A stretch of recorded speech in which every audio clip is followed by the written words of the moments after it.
Kung ganitong kaliwanag na emergency light ang kailangan mo mga Marikoy at kaya pang tumagal hanggang magdamag ang ilaw niyan, ito nga si Warsan Multifunctional Camping Light CP36 mga Marikoy. Napakaganda niya sa personal mga Marikoy, alam mo ang matibay ang ginamit na materials. At dahil multifunctional nga siya mga Marikoy ay pwede mo nga yung gamiting ilaw kung content creator ka. At dito naman sa pinakagilid niya mga Marikoy ang pinaka-charging port niya.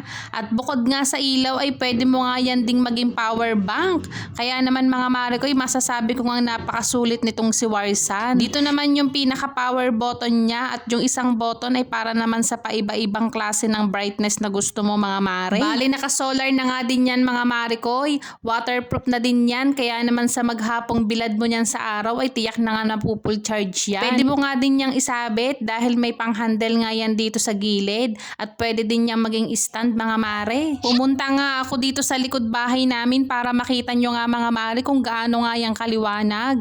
May 3 level yan ng liwanag mga Marikoy, depende na lang sa inyo kung gaano nga ang liwanag na gusto ninyo. Kaya niyan tumagal mga Marikoy ng 8 to 10 hours at dahil nga dyan sinubukan ko na nga din yan. Kaya naman masasabi ko nga na kaya niya hanggang magdamag mga Marikoy basta't nasa level 1 to 2 lang yung brightness ninyo. Kung gusto ninyong tumagal hanggang umaga. Kaya naman mga Marikoy, check out mo na yan. Bye!